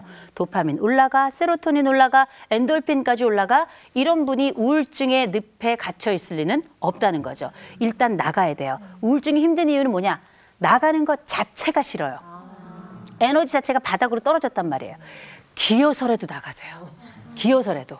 보여드릴 수는 없고 기어서라도 좀 나가라고 말씀드립니다. 나갈 때 무슨 일이 생기는가? 저는 그래서 종교 생활을 굉장히 추천해요. 교회 다니시는 분들 보면 우울증이 조금 있는 분들도 있지만 대부분이 건강하십니다. 왠지 아세요? 일단 나오면서 교회를 가면서 햇볕을 받아. 거기다가 가면 사람을 만나. 수다를 떨어. 그리고 누군가 나를 돌봐주고 반기는 사람이 있어. 그리고 돌아올 때는 목사님 말씀이 꼭 한마디씩 남아. 왜? 다음 주에 또 오란 얘기예요, 그게. 그렇죠? 우리의 우울을 예방하고 또 관계망도 유지하고 할 일이 없는 것에 할 일을 주고 건강을 증진시키고 활력을 증진시키는 제일 좋은 방법 나가는 겁니다. 나가는 것과 가출은 다릅니다. 자, 그렇고요. 막공나만 중에 이제 네 번째 방법이 있습니다. 그게 바로 뭐냐? 만지는 거예요. 저는 만지는 걸 개인적으로 굉장히 좋아합니다. 저희는 남편이 있고 저희 남편은 저의 재물과 같아요. 제가 누워 그러면 누워요. 자, 그런 다음에 내가 만지러 들어간다 그러면 약간 두려워도 하지만 누나를 반가이 맞아요. 그럼 제가 얼굴도 만지고 어깨도 만지고 손도 만지고 저는 종일 주물주물 하는 게 제 취미이자 기쁨이자 즐거움입니다. 만질 때 사람은 급격히 가까워져요. 왜 그런지 아세요? 만지면 우리 몸을 이렇게 만지잖아요. 자기 손 이렇게 만져보세요. 뭐가 느껴지면 그건 이상한 거예요. 만지면 자기 몸만 이렇게 비벼도 기분이 꽤 좋아져요. 이상하게. 자기를 돌보는 거잖아요. 그런데 내가 다른 사람을 만질 때 나는 만지지만 그 사람은 동시에 만져지는 거잖아요. 만지는 사람이나 만져지는 사람이나 똑같이 옥시토신이라는 게 나와요. 옥시토신이 뭐냐면 접촉 호르몬이라고 하는 거예요. 이게 나오면 무슨 일이 생기는가? 또 만지고 싶어져.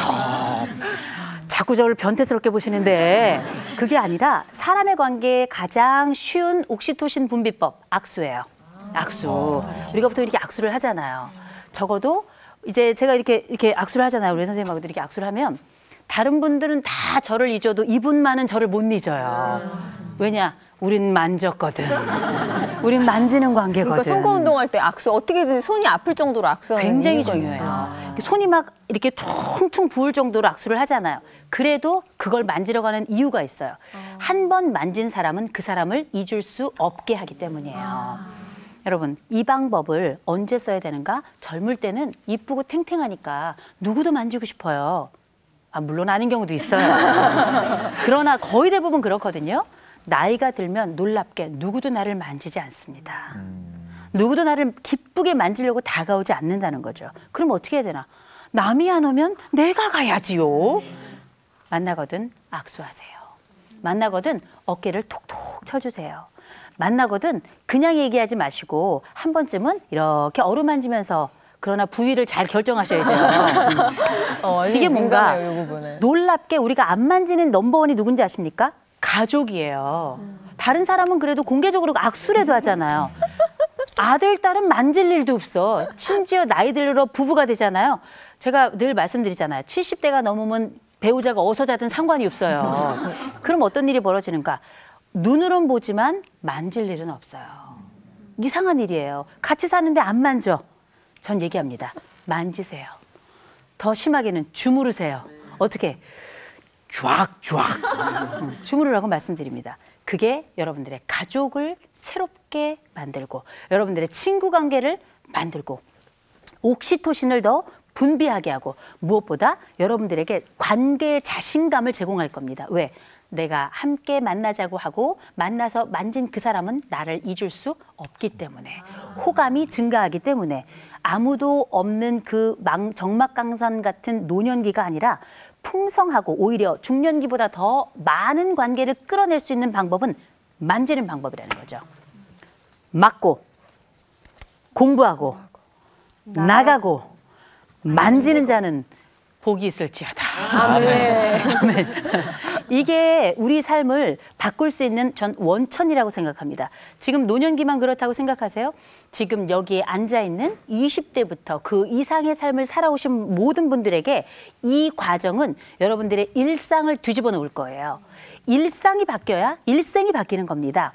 이런 관계가 어떻게 우리의 삶에 영향을 미칠 것인지 한번 일단 막도록 운동 한번 시작해 보고요. 그리고 공부 한번 시작해 보고요. 그리고 한번 나가보고요. 그리고 한번 만져보죠. 이 네 가지 과정을 지금 바로 일어나서 실천하시면 됩니다.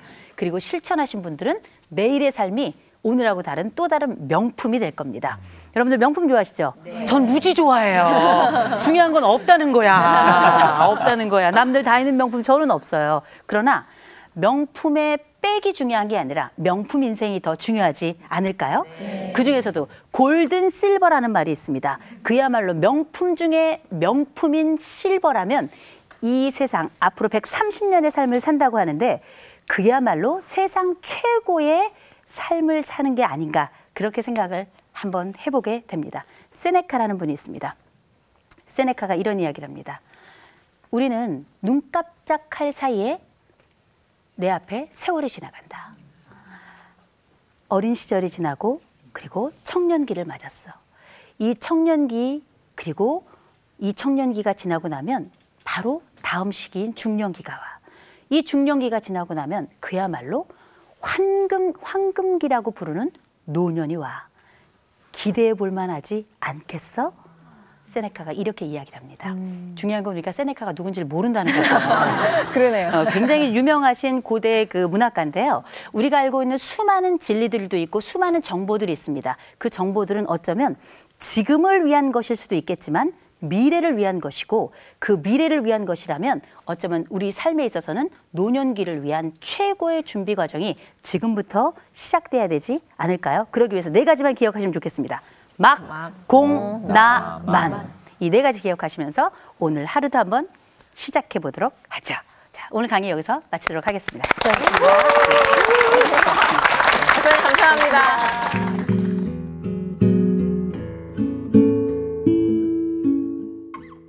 사람은 실제 수면을 취할 때 꿈을 얼마나 꾸는지 아십니까? 모르시죠? 전 이상하게 꼭 모르는 것만 물어보죠. 네. 보통 우리가 이제 심리학에서 수면에 관한 연구를 많이 하는데요. 수면을 할 때 우리 보통 하루에 꾸는 꿈은 약 2,000편에 달합니다. 아주 많이 꾸는 사람은 2만 편까지를 꾼다고 해요. 그런데 기억이 왜 안 날까? 그렇죠. 말도 안 그게 돼. 우리들의 정말 호기심이기도 한데 그건 여러분들이 머리가 안 좋아서 그걸 기억을 못하는 게 아니라 여러 가지 작용들이 있어요. 그래서 꼭 기억해야 될 만한 것만 우리가 이제 머릿속에 남고 기억에 남게 되는데 오늘은 우리가 밤에 잘 때 꾸는 꿈이 아니라 우리가 이제 꿈이라는 단어가 두 가지가 있습니다. 하나는 dream이라고 하는 꿈이라는 단어가 있고 또 영어로 vision이라고 하는 단어가 있어요. 둘 다 우리는 꿈으로 번역할 수가 있는데 우리가 알고 있는 dream이라고 하는 건 내 머릿속에 구름 같은 거예요. 그래서 스쳐 지나가고 없어지면 끝나는 것. 이건 우리가 dream이라고 하고요. vision이라고 하는 건 내가 목표를 가지고 접근하는 건 우리가 vision이라고 부릅니다. 오늘은 dream이 아니라 vision에 관한 이야기를 함께 해볼 텐데 놀랍게 이 vision이 20대의 미래를 꿈꾸는 자들에게만 있는 것이 아니라 나이가 들어서 우리가 생각할 때는 죽음을 목전에 두고 있는 바로 그분들도 왜 꿈을 꾸어야 하는지 오늘은 그 이야기를 한번 해보도록 하겠습니다. 자, 우리 이제 사진을 한 장 보게 될 텐데요. 이 사진 아마 누군지 아무도 모르실 겁니다. 저도 얼마 전에 알았어요. 이분이 누구냐면 여러분들 구로다 나스코라는 분 혹시 알고 계십니까? 아는 분은 아닌 것 같아요. 아는 분 아닌 것 같죠. 구로는 어디 있는지 아시죠? 구로는 어디 있는지 아는데 구로다 나스코라는 분은 잘 모릅니다. 이분은 올해 75세가 되신 분이고요. 이분은 와세다 대학에서 수여하는 와세다 문학 신인상을 생애 처음으로 받자 가장 고령자로 받았던 분입니다. 예, AB3고라는 걸로 해가지고 신인문학상을 받았는데 같은 그 2등으로 상을 수여했던 분은 보통 다른 연령층들과 비슷하게 26세인 남자분이 받았어요. 근데 이분이 지금까지 신인 문학상 중에는 가장 최고령자라고 합니다. 생각해보면 76세는 글도 잘 안 보여요. 돋보기를 써도 이렇게 뒤로 갈 때거든요. 그럼에도 불구하고 그 시기에 이분은 생애 첫 번째 소설로 신인 문학상을 타게 됩니다. 야, 마치 배우가 76세에 신인상 받는다. 이거처럼 도무지 말이 안 될 것만 같은 그런 그렇죠. 얘기예요. 예. 76세의 신인상을 받지는 않으셨으면 좋겠어요. 더 빨리 받으셨으면 좋겠습니다. 그러나 이건 뭘 이야기하냐면 생각하는 것보다 수많은 사람들이 나이가 들어서도 새 꿈을 꾸고 그 새 꿈을 따라서 자기의 일을 수행해가고 그 열매를 맛보기도 한다는 거죠. 우리가 알고 있는 이 첫 번째 사람뿐만 아니라 또 다른 사람도 있습니다. 여러분 시바타 도요라는 분 혹시 아십니까? 얘기 많이 들었어요. 예, 얘기는 들었는데 만나본 적이 없죠. 왜냐하면 그분은 일본 분이시거든요. 그래서 이분이 여러분들 잘 아시고 계신 것처럼 이분은 92세에 첫 번째 시를 쓰기 시작해서 98세에 약해지지 마라는 시집을 내서 전 세계를 깜짝 놀라게 했던 일본의 시인입니다.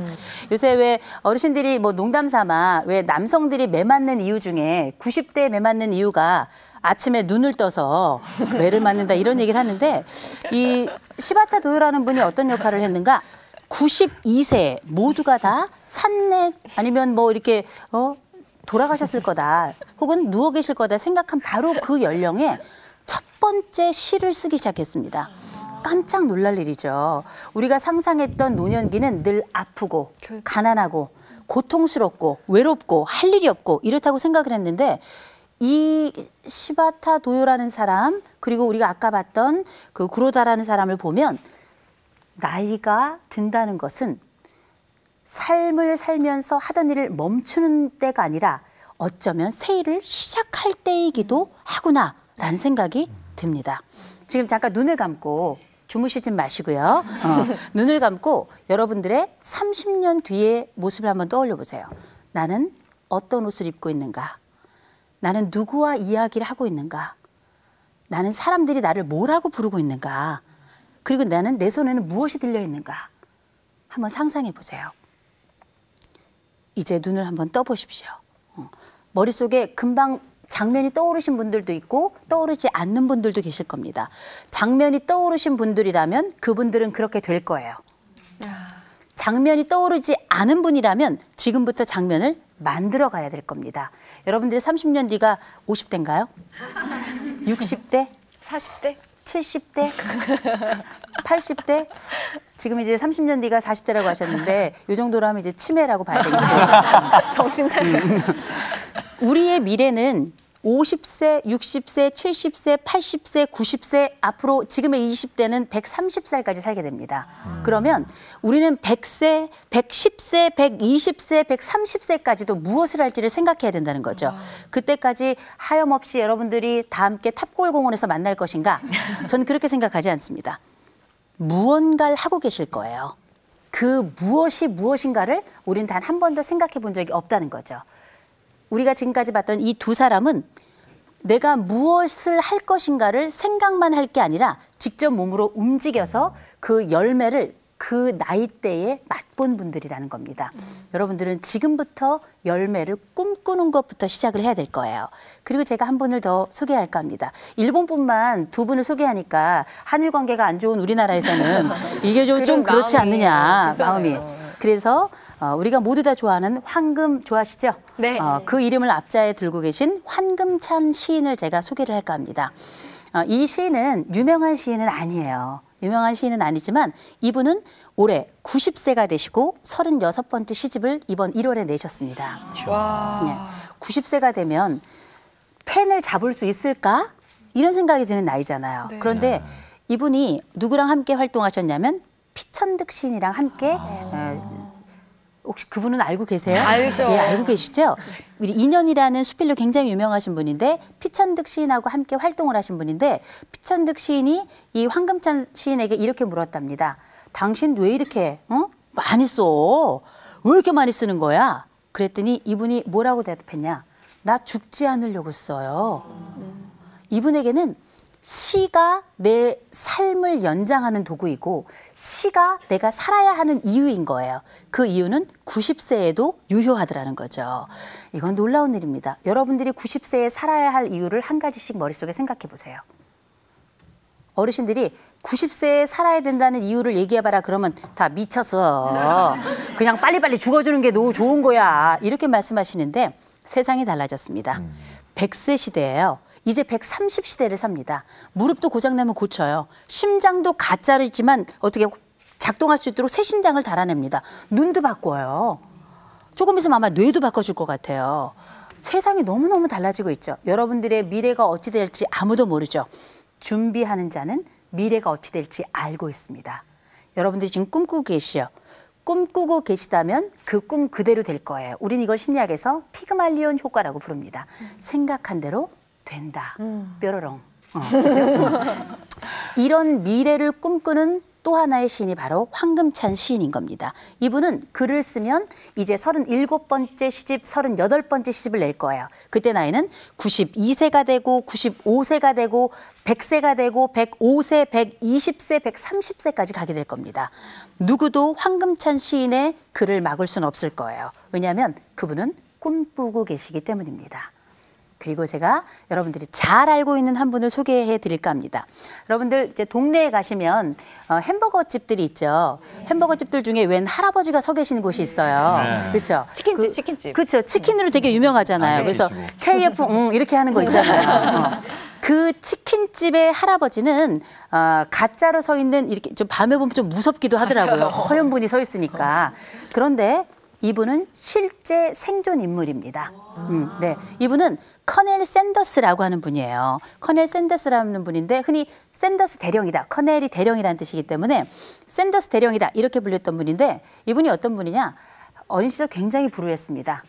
태어난 지 얼마 안 돼서 6살 만에 어머니가 돌아가셨고요. 그리고 나서 아버지가 돌아가셨어요. 6살에 아버지가 돌아가시고 12살에 어머니가 재혼을 하면서 새아버지가 정말 죽기 직전까지 이 커넬 대령을 때렸습니다. 그래서 집을 나오고 새로운 삶을 선택을 해요. 별의별 일 다 했습니다. 다 하고 40세에 첫 번째로 자기만의 요리법을 내어서 가게를 열어요. 1년 만에 모두 불탑니다. 어머. 너무 절망스러웠겠죠. 그리고 이것저것 막 노력을 해보다 결국은 65세에 완전 파산을 하게 돼요. 그래서 미국에서 제공하는 사회복지 그 비용이 있어요. 완전히 다 파산했을 때 $100를 줬어요. 그때 당시에 $100. 그리고 내 주머니에 있던 $5 합쳐서 $105를 가지고 뭘 했는가? 65세에 자기가 가지고 있는 요리법을 받아줄 곳을 찾기 시작했습니다. 찾기 시작해서 어떻게 했는가? 거절을 몇 번 당했는가? 1008번을 당했어요. 우리는 2번만 거절당해도 안 한다? 2번만 거절당해도 안 해요. 3번 거절하면 어떻게 이제 창가에 서가지고 뛸까 말까 고민한단 말이에요. 적어도 내 삶에서 거절을 당하려면 1000번은 넘어야 된다는 거죠. 1000번은. 이분의 특징은 뭔가? 절망하지 않은 거예요. 절망하지 않고 내 레시피, 내 이 요리법이라면 될 것이다라는 신념이 있었던 거죠. 그리고 1009번째 딩동 누르고서 거기서 지원을 받아서 첫 번째 KF 점을 내게 되는 거예요. 내게 되는데 지금은 전 세계 80여 개국에 이 체인점이 있고요. 그리고 그 체인점의 수가 13,000개에 달합니다. 엄청나죠. 이분이 1890년에 태어나서 1980년에 돌아가셨어요. 계산하기도 굉장히 쉽게 돌아가셨죠. 외우기도 쉽게. 정말. 그 사이에 실패가 더 많은 세월을 이분을 잡고 있었습니다. 실패가. 그런데 65세에 시작해서 첫 번째 KF 매장을 낸 게 3년, 68세가 된 해였어요. 90세에 돌아갈 때까지 수많은 이야기를 나누었지만 거기에는 이분은 돈만 벌지 않았습니다. 자선단체도 하나 만들었고요. 그리고 재단도 만들어서 장학금을 혜택도 어려운 사람들이 받을 수 있도록 했죠. 우리가 알고 있는 수많은 사람들이 있습니다. 그 사람들 중에는 어떤 사람은 절망하고 실패 앞에 무너지는 사람이 있는 반면에 어떤 사람들은 다시 일어나죠. 그러나 노년기엔 누구도 다시 일어날 거라고 생각하지 않아요. 실패할까 봐 두려워서 도전하지도 않습니다. 왜? 무너지면 끝이야. 그러기에는 남은 세월이 너무 많아요. 요새 여러분들 평균 수명 얼마인 줄 아세요? 얼마인데요? 80세. 빙고. 예. 80세입니다. 요새 환갑잔치 하나요, 안 하나요? 안 해요. 요새는 환갑잔치를 하면 어르신들이 야, 요새는 애들도 잔치하냐 그러신대잖아요. 그럴 정도로 건강하고 왕성해졌어요. 이런 시점에 우리가 알고 있는 노년의 시작 65세는 어린아이의 발돋움이다. 이렇게 이야기를 합니다. 새로운 도전을 하기에 충분한 나이다라고 이제는 노년에 대한 생각이 달라지고 이미지가 달라지고 있어요. 그렇다면 우리의 비전도 달라져야 되지 않을까요? 그러면 우리가 어떻게 비전을 가져야 될 것인가? 그리고 이 비전은 왜 백발에도 가능한 것인가? 이 얘기를 좀 나누고자 합니다. 여러분, 지금 65세를 사시는 분이 계시다면 그분께 한번 여쭤보십시오. 노인이시죠? 여쭤보세요. 그분이 그럽니다. 펄떡 뛰어요. 큰 실례예요. 요새 그러면 안 돼요. 그렇죠. 실례요. 또 여러분들 중에 아버님, 어머님이 65세 되신 분들 아마 계실 겁니다. 그러면 그분들 한번 쳐다보세요. 아주 백발이 성성한 노인이시죠? 아니요. 아닙니다. 요새는 젊은이에요. 요새는 뭐 강북 맞지 뭐 이런 것도 있다 그러는데 이분이야말로 인생 시작이라고 외쳐도 될 만큼 세상이 많이 달라지고 있습니다. 살 날이 아직 많이 남아있기 때문에 우리는 꿈꿔야 되는 겁니다. 또 하나 이거 있습니다. 우리는 내가 꿈을 꾸거나 아니면 다른 사람의 꿈을 들을 때 어떤 생각이 드는가? 야, 이거 뭐 내 몸이 성해야 하지. 요새는 성해요. 약이 너무 좋아. 심지어 안 되던 성생활도 약 하나 먹으면 만사 해결이에요. 세상이 너무 달라졌어요. 이건 뭔가 여러분들이 생각하는 노년기가 누워서 전혀 움직일 수 없는 분들은 굉장히 적다는 거죠. 여러분들이 늙어가고 20대가 30대, 40대, 50대, 60대, 70대, 80대를 맞을 때면 지금보다 더 건강할 겁니다.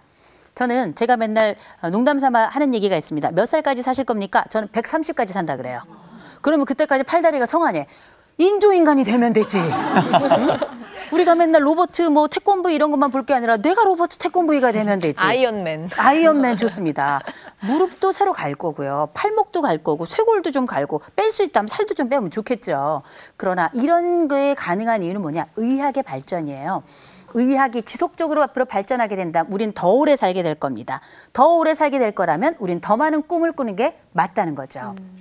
세 번째는 인간은 원래가 창조적이에요. 인간은 원래가 처음부터 뭔가를 자꾸 만들어내는 존재입니다. 뱃속에 있을 때부터 아이들은 만들어내기 시작해요. 뭘 만들어내느냐? 거품. 빡, 빡. 양수를 먹고 그걸로 장난을 해요. 혹, 혹 이렇게. 마치 이제 왜 어른들 보면 담배 피시는 분들 보면 연기가 이렇게 뽁, 뽁 해서 도넛도 막 나가고 그러잖아요. 풍선껌 씹다가도 그렇죠. 막 이렇게. 뱃속에선 양수로 요거를 해요. 뱃속에선. 그리고 태어나서는 엄마 아버지들에게 자녀들이 반응하는데 놀랍게 아이들을 살펴보세요. 단 한 명도 똑같이 반응하는 아이는 없습니다. 심지어 쌍둥이들 서로 간의 반응이 달라요. 이 다른 반응을 우리는 뭐라고 부르는가? 창조적 행위라고 불러요. 그리고 아이들이 초등학교 가보세요. 이제 댐비기 시작하죠. 정말 창조적이에요. 네. 그랬다가 중학생이 되면 아나무인이 됩니다. 부모 애미애비도 몰라보는 애들이 되잖아요. 그것처럼 창조적인 일이 없죠. 생전에 안 해보던 일이잖아요. 이제 고등학교에 가면 자기 세계에 몰입하면서 열심히 공부하면서 미래를 만들어 가려고 준비하는 아이들이 간혹 있죠. 나머지 아이들 방황하면서 정말 부모 속을 썩인다 하는 아이들일수록 창조성은 넘쳐나는 겁니다. 그게 창조성이 넘치시나요? 그렇죠. 창조성이요. 네, 얼굴도 창조적이고 몸도 창조적이고 배우라는 게 창조적도 직업이잖아요. 그렇죠. 그리고 대학에 가서도 또 성인기 30대를 맞아서도 또 40대, 50대 가도 사람은 늘 창조해요. 어떨 때는 요 소리도 똑같진 않아요. 그 재밌으면 어떻게? 딱딱 두 번도 해보죠. 두 번 해봤다면 여러분들은 창조적인 거예요. 창조적인 게 엄청 쉬워요. 왜? 인간은 원래 창조적이었어요. 엉뚱한 짓이라고 하는 것조차도 우리는 창조하고 있는 겁니다. 그게 바로 여러분들을 만들고 특별하게 만드는 아주 중요한 재산이고 중요한 요소거든요. 인간은 젊을 때만 창조적이 아니라 마지막 순간까지 창조적입니다. 그리고 그 창조성을 억누르지 마세요. 노년기가 되면 더 자유로워져요. 이제 애들 무조건 키워낼 필요 없죠. 이제 내 직업에 목말라가지고 그 직업에 따라가느라고 막 내가 하기 싫은 일도 억지로 해야 되고 이런 시기도 끝났습니다. 이젠 내가 해야 될 일을 할 때가 됐고 이제 내가 할 수 있는 일을 할 때가 됐고 정말 내가 원하던 일을 할 때가 바로 노년기인 거죠. 모든 것이 자유로울 때 창조성은 더 극대화됩니다. 두려워하지 마세요. 그리고 추억이라는 게 노년기에 중요한 가치가 돼요. 여러분들 다른 사람들 하는 거 보세요. 요새 뭐 엄친아 얘기들 많이 하잖아요. 엄마 친구 아들은 다 잘해. 걔네들만 잘하는 줄 알았더니 내 친구도 다 잘해. 요새 뭐 무슨 페이스북이니 카카오 스토리니 뭐 카톡이니 많이 하는 거 보면 다 자랑이야. 다 좋아요만 있고 싫어요는 없는 세상이 됐어요. 다 잘하는 거 같아요. 네. 뭐 싫어요, 나가요 이런 건 없어요. 없어. 그거 보면 나만 바보 같아요. 다른 사람들은 다 행복한 것 같아요. 나만 형편없는 것 같아요. 생각해 보세요. 제가 좋아하는 찬송가가 있습니다. 그 찬송가가 뭐냐? 받은 복을 세어보아라. 저는 그 찬송 너무 좋아하거든요. 나한테 지금 뭐가 있나 이게 중요한 게 아니라 내가 받은 복을 하나 둘 세어보면 정말 이루 말을 할 수가 없는데 이 받은 복은 다 우리가 다른 말로 두 글자로 이렇게 이야기합니다. 추억이다. 추억을 갖게 되는 건 노년기가 최고예요. 이 추억은 우리가 알고 있는 되짚고 더듬는 데만 쓰는 게 아니라 창조를 위한 자산인 겁니다. 여러분들이 가지고 있는 지식이 여러분들의 새로운 삶을 만들어내고 새로운 걸 뿜어나게 하는 원동력이 되는 것처럼 노년기의 추억은 새로운 창조를 위한 원동력이 될 수 있다는 거죠. 그러면 노년기 꿈을 이루고 꿈을 만들어가기 위해서는 몇 가지가 필요하겠죠. 그 몇 가지 한번 실천할 수 있는지 한번 보죠. 첫 번째는 뭐냐? 공부해야 됩니다. 공부하세요. 이런 얘기 있잖아요. 그렇죠? 옛날에 윤신혜라는 가수가 라라라라라 열심히 공부하세 이렇게 했잖아요. 제가 생긴 건 이래도 옛날에 대학가요제도 나갔었어요. 예선 탈락이야. 예선 탈락. 그래도. 근데 어떻게 공부하고 익히는 자는 창조성을 더 강화하는 자입니다. 나이 들수록 더 공부해야 돼요. 나이 들수록 창조성을 잃고 싶지 않죠? 공부하셨으면 좋겠습니다. 새로운 것에 민감하게 반응하세요. 또 찾아야 됩니다. 가만히 있는다고 누가 내 입에다 떡을 넣어주는 게 아니에요. 나이 들어도 찾으셔야 됩니다. 좋은 복주관이 어딘지도 찾아야 되고 내가 공부하고 싶은 곳에서 제공하고 있는 게 무엇인지 찾고 또 찾아가야 된다는 거죠. 적극성을 활용하셔야 돼요. 그리고 정리하고 메모하셔야 됩니다. 다 잊어버려요. 꼭 공책 들고 다니라고 말씀드립니다. 여러분들의 창조성의 흔적을 반드시 남겨서 그 창조성이 여러분들의 실제 현장에 들어갔을 때 열매가 될 수 있는 건 그 메모밖에 없어요. 메모 광이 되셨으면 좋겠습니다. 제일 중요한 건 뭔지 아세요? 자신을 믿으세요. 나이 들수록 자신감 떨어집니다. 지금도 자신감 많이 떨어져 있잖아요. 그렇죠? 자신감 많이 우리나라 사람들 자존감이 낮아요. 그러나 여러분 가지고 있는 것을 세워보십시오. 그리고 자신감을 가지시기 바랍니다. 노년을 살고 계신 여러분들은 여러분들의 추억을 세워보세요. 그게 여러분들의 자신감의 원동력이 될 것입니다. 절망할 게 아니라 즐겨야 됩니다. 내가 꿈을 가질 수 있다는 걸 즐거워해야 되고 그 꿈을 즐기고 작으면 어때요? 한번 시작해보죠. 부족하면 어때요? 한번 도전해보죠. 아니 말고. 그렇죠? 본전입니다. 내 삶에 기쁨과 활력을 제공하는 여러분들의 비전이 내일 있다고 생각하지 마세요. 오늘 내 비전은 오늘 내 현장에서 늘 실현되는 겁니다. 내가 오늘 책을 한 권 봤다면, 책을 한 장을 봤다면 그게 여러분들 꿈의 오늘 몫이에요. 시작하시면 얻을 수 있습니다. 구하면 얻고요. 문을 두드리면 열립니다. 그리고 그게 노년에게도 동일하게 구하는 자에게 제공되고 두드리는 자에게 문이 열린다는 것을 기억하셨으면 좋겠습니다. 여러분, 자신을 믿고 기도하면서 미래의 꿈, 또 오늘의 꿈, 내일의 꿈, 10년 뒤, 30년 뒤, 50년 뒤의 꿈을 지금부터 한번 시작해보죠. 강의 여기까지 하도록 하겠습니다. 고맙습니다. 고맙습니다.